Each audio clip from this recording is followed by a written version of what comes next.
Hello बच्चों मैं आपकी रजनी में। बच्चों सोशियोलॉजी में हम पढ़ रहे थे चैप्टर सेकेंड, भारतीय समाज की जनसांख्यिकीय संरचनाएं। ठीक है, और इसमें हम पढ़ चुके थे जनसंख्या का अर्थ, जनसंख्या की परिभाषा और जनसंख्या के जो जनसंख्या संबंधी जो सिद्धांत प्रस्तुत किए गए थे विभिन्न विद्वानों द्वारा, वो भी आप पढ़ चुके हैं। और इसमें नेक्स्ट पॉइंट जो था, जो टॉपिक हमारा चल रहा था, ग्रामीण एवं नगरीय विभिन्नताएं चल रहा था, उसमें मैंने आपको समुदाय का अर्थ भी पढ़ा चुकी हूँ, मैं इसकी परिभाषा भी समझा चुकी हूँ। लेकिन आप दोबारा से ये समुदाय का अर्थ एक बार और समझ लीजिए, ठीक है, डिटेल में जो है, क्योंकि इसी से अगर आपको समुदाय का अर्थ क्लियर नहीं हो पाएगा तो आप फिर ग्रामीण एवं नगरीय समाज की जो विभिन्नताएं हैं उनको भी अच्छी तरह से नहीं समझ पाएंगे। बच्चों, समुदाय का जो अर्थ है ये होता है कि प्रत्येक व्यक्ति किसी न किसी समुदाय का सदस्य अवश्य होता है। ये सभी जानते हैं कि हम जो है किसी न किसी समुदाय के सदस्य अवश्य हैं। ठीक है, समुदाय एक ऐसा मानव समूह है, और जो समुदाय है वो एक ऐसा मानव सदस्यों का ग्रुप है जिसे औपचारिक रूप से संगठित नहीं किया जा सकता। फॉर्मली रूप से जो है, जिसे हम खुद संगठित यानी इकट्ठा नहीं कर सकते, खुद नहीं बना सकते, वरन यह स्वभावतः स्वयं ही विकसित हो जाता है, यानी ये खुद ही विकसित होता है। क्योंकि कैसे विकसित होता है, जो लोगों में आपसी परस्पर संबंध होते हैं धीरे धीरे, और उनमें निकटता बढ़ जाती है। ठीक है, और वो एक दूसरे की भलाई के लिए कार्य करते हैं, तो उसमें जो व्यक्ति धीरे धीरे जुड़ते हैं और धीरे धीरे जो समूह का रूप लेता है पूरा ग्रुप उनका, तो उसे समूह कहते हैं। ठीक है, और जो है वास्तव में जो यह मनुष्य का वह समूह है जो साथ साथ रहकर जीवन यापन करता है, यानी एक साथ रहकर के व्यक्ति जीवन यापन करते हैं, तथा जिसका कोई विशेष उद्देश्य न होकर, ठीक है, ये ध्यान से देख लीजिए कि उनका कोई विशेष उद्देश्य न होकर उस ग्रुप का मानव हित होता है, यानी समान हित होता है, यानी सबके हितों के विषय में वो ग्रुप सोचता है, वो लोग सोचते हैं। समुदाय का एक निश्चित भौगोलिक क्षेत्र होता है। क्यों होता है समुदाय का निश्चित भौगोलिक क्षेत्र? क्योंकि आसपास के लोग जो है समूह का हिस्सा बन सकते हैं, समूह से जुड़ सकते हैं। ठीक है, इसलिए जो भौगोलिक क्षेत्र है, क्लाइमेट जो है उनका, क्लाइमेट का जो क्षेत्र है वो सेम होगा। समुदाय में व्यक्ति अपना सामान्य जीवन व्यतीत करते हैं, यानी कि नॉर्मल लाइफ बिताते हैं वो किसमें? समुदाय में। उसमें कोई फॉर्मेलिटी की आवश्यकता नहीं होती। उनकी समस्त जैविक और मानसिक आवश्यकता इस सामुदायिक जीवन में ही पूरी होती है, और जो उनकी पूरी लाइफ है और लाइफ की जो नीडेड है, यानी आवश्यकता है, जैसे जैविक आवश्यकता है और मानसिक आवश्यकता है। ठीक है, यानी मेंटल जो हमारी फिजिकल है, मेंटल जो आवश्यकता है, सभी समुदाय में ही व्यक्ति को जो है पूरी हो जाती है, व्यक्ति को मिल जाती है। गांव इसका सबसे उपयुक्त उदाहरण है, जो गांव है, ठीक है, इसका सबसे मेन उदाहरण है, सबसे उपयुक्त उदाहरण है, क्योंकि गांव के जो लोग हैं वो परस्पर एक दूसरे के ग्रुप से संबंधित होते हैं। क्यों होते हैं? कई बार तो व्यवसाय के आधार पर जो व्यक्ति जो गांव के होते हैं वो कृषि पर आधारित जीवन व्यतीत करते हैं, और कृषि में जो है उन्हें बहुत सारे लोगों की आवश्यकता पड़ती है। इसलिए धीरे धीरे कृषि से संबंधित कार्यों के लिए भी जो है समुदाय की जो है आकार प्रदान हो जाता है व्यक्ति को। कैसे हो जाता है? यानी कि व्यक्ति उस ग्रुप आपस में जुड़ने लगते हैं, और जुड़ने लगते हैं व्यक्ति, तो एक जो आकार होता है, स्वरूप होता है, वो कैसे बन जाता है? समुदाय का, समूह का। ठीक है, दूसरा है गांव इसका सबसे उपयुक्त उदाहरण है, क्योंकि गांव का जीवन पूर्णतः सामुदायिक होता है। ठीक है, सामुदायिक होता है, छोटे छोटे समूह बनकर ही पूरा गांव बन जाता है। समुदाय बता रही हूँ मैं आपको, ठीक है, उनमें परस्पर एकता की भावना तीव्र होती है। एकता की भावना यानी एकजुट होकर के किसी कार्य को करने की जो उनकी फीलिंग होती है, भावना होती है, वो बहुत ज्यादा तीव्र होती है, तेज होती है।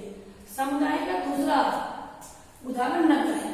ठीक है, नगर जैसे, क्योंकि मैंने बताया था आपको ग्रामीण और नगरीय विभिन्नताएं पढ़ेंगे, इसलिए मैं सबसे पहले आपको नगरीय और ग्रामीण के थोड़े से जो है विशेषताएं भी और मीनिंग भी समझा रही हूँ। ठीक है, और जो है समुदाय का जो दूसरा उदाहरण है वो गांव है। ठीक है, गांव में यदि आज जो है नगरों में समुदाय की अनेक विशेषता नहीं पाई जाती, यानी कि जो समुदाय की बहुत सारी विशेषताएं हैं जो हम पढ़ेंगे वो नगरों में आज नहीं पाई जाती, तब भी समुदाय ही मानते हैं किसे, शहर को, यानी नगर को एक समुदाय के रूप में ही देखते हैं। और ग्रामीण समुदाय के प्रमुख लक्षण, ठीक है, इसमें पढ़ेंगे हम। ये समुदाय तो आपको मैं पढ़ा भी चुकी थी, इसका मीनिंग भी पढ़ा चुकी थी। जो मेन टॉपिक आपको पढ़ना है, आज स्टडी करना है, वो ये है ग्रामीण समुदाय के प्रमुख लक्षण। इसके बाद हम पढ़ेंगे नगरीय समुदाय के प्रमुख लक्षण। ग्रामीण समुदाय के प्रमुख लक्षणों में सबसे पहले आता है कृषि व्यवसाय।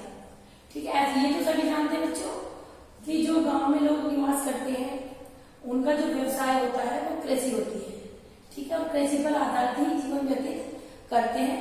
कृषि के द्वारा ही उन्हें रोजगार मिलता है और उनकी जो आवश्यकताएं हैं, यानी रहन सहन की, खान पीन की, सभी कृषि से ही, कृषि को करके कृषि को के कार्य पूर्ण करके ही पूरी होती है।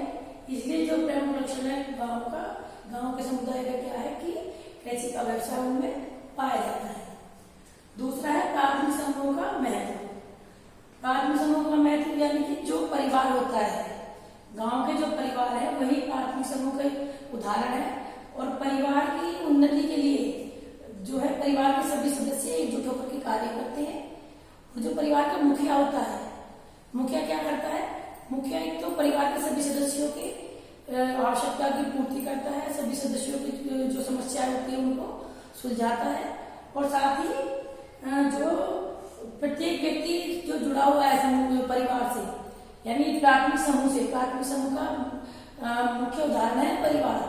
ठीक है, परिवार से जो जुड़ा हुआ होता है वो परिवार की उन्नति के लिए कार्य करता है, न कि परिवार के जो है नुकसान पहुंचाने के लिए या परिवार को जो है महत्वहीन करने के लिए।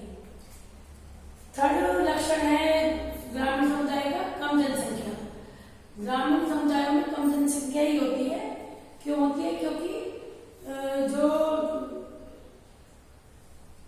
लोग होते हैं गांव में वो जो है एक समान संस्कृति को ही मानते हैं। ठीक है, जो आगे आप पढ़ोगे भी।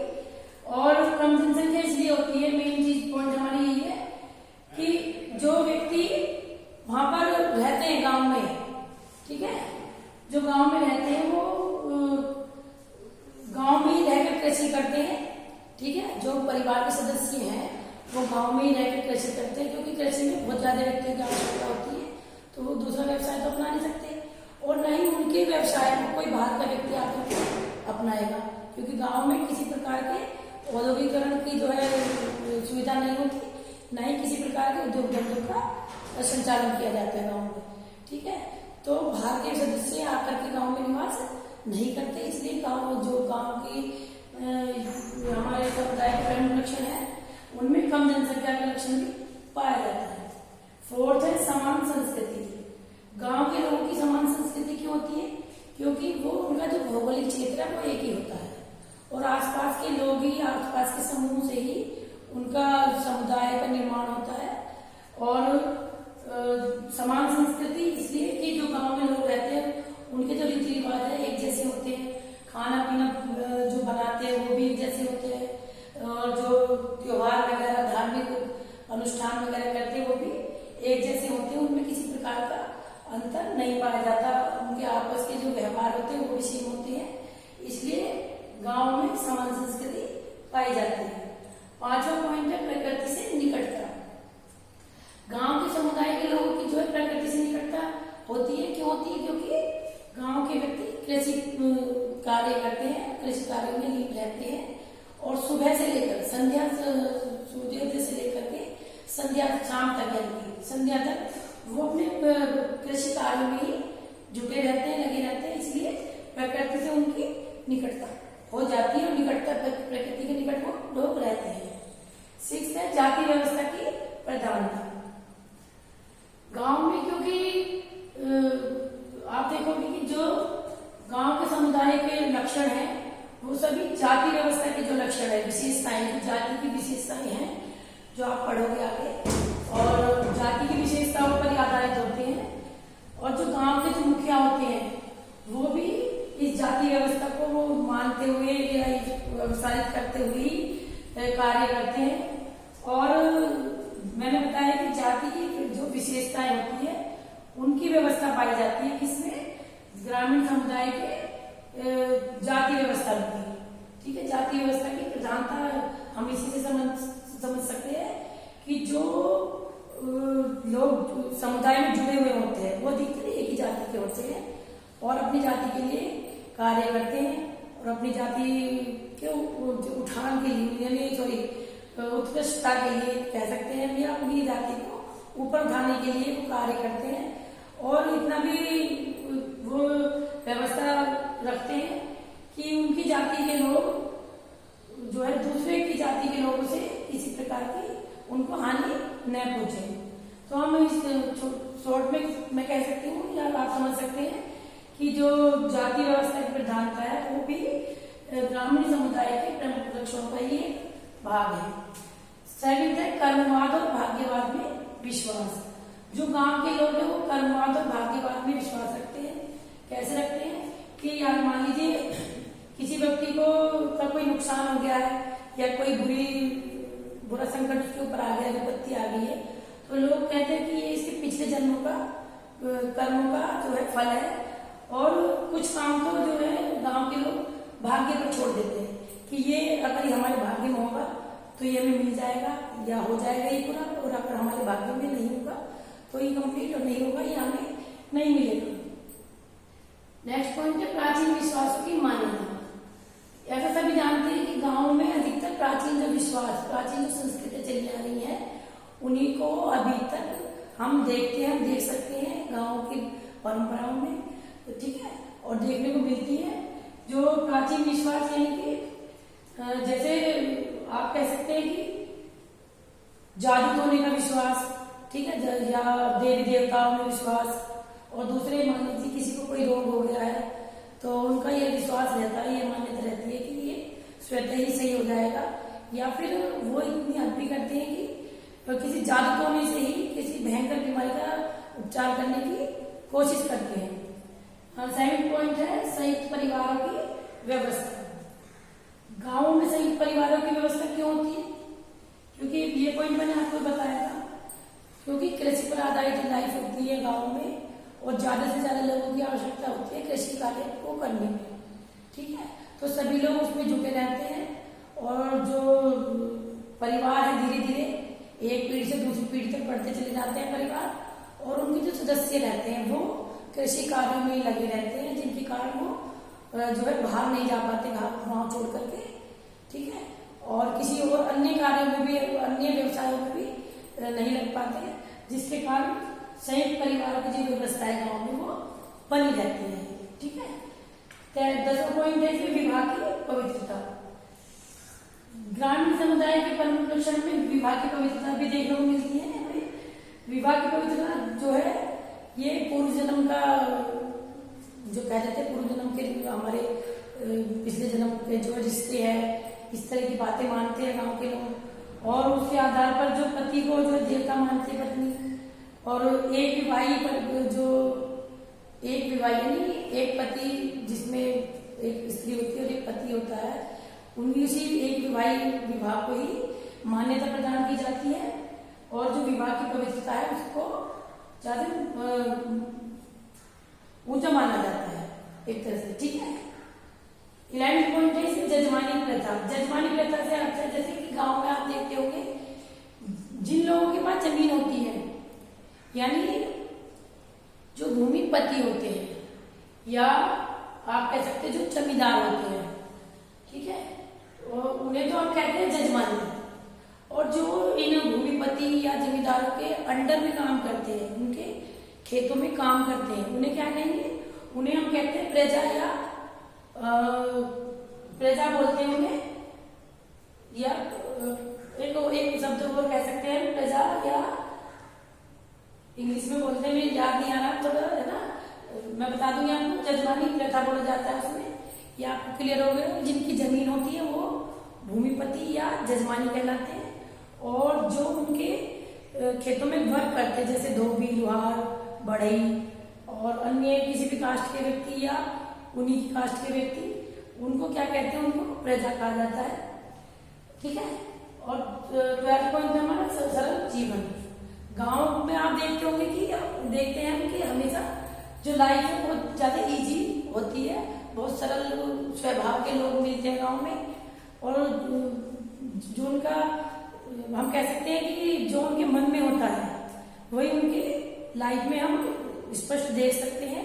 ऐसा नहीं है कि उनमें कोई किसी प्रकार की चालाकी, कनिंगनेस या किसी चीज को छुपाव की हैबिट हो। उनकी लाइफ जो है बिल्कुल सीधी सरल होती है। तो ये भी पॉइंट आपको लक्षणों में आता है ग्रामीण समुदाय के, कि जो ग्रामीण समुदाय के लोग हैं उनका जीवन बहुत ज्यादा सरल होता है। नेक्स्ट एंड लास्ट पॉइंट है हमारा औपचारिक संबंध। ग्रामीण समुदाय के प्रमुख लक्षणों में औपचारिक संबंध को हम इस प्रकार समझ सकते हैं कि जो फर्स्ट हमने पॉइंट में पढ़ा था कि जो परिवार होता है, परिवार जो है प्राथमिक समूह होता है हमारा, और प्राथमिक समूह जो होता है, प्राथमिक समूह किस प्रकार बनता है, एक तो रक्त संबंधों से बनता है, यानी कि एक दूसरे जो परिवार का हिस्सा होगा या परिवार के में जो जन्म लेता है वही उसी से रक्त संबंध हो सकते हैं, यानी कि परिवार से उस व्यक्ति के औपचारिक संबंध हो गए, एक तरह से जो फॉर्मेलिटी होती है वो पूरी हो जाती है। और जो औपचारिक संबंधों में मजहबी लोग होते हैं या औपचारिक संबंध होते हैं जिनके आपस में, वही उनकी जो लाइफ होती है वो बहुत ज्यादा जो इजी हो जाती है। क्यों इजी हो जाती है? क्योंकि वो अपने परिवार से जुड़े हुए भी होते हैं और परिवार के उत्थान के लिए कार्य करते हैं, और जब परिवार के उत्थान के लिए कोई कार्य करता है तो वो समूह के उत्थान के लिए भी कार्य करते हैं, समुदाय के उत्थान के लिए भी। ठीक है बच्चों, ये टॉपिक आपको क्लियर हो गया होगा सारा। ठीक है, यदि आपको कोई प्रॉब्लम आती है तो आप मुझसे पूछ सकते हैं। ये सभी आपको नोट डाउन करना है कॉपी में। धन्यवाद।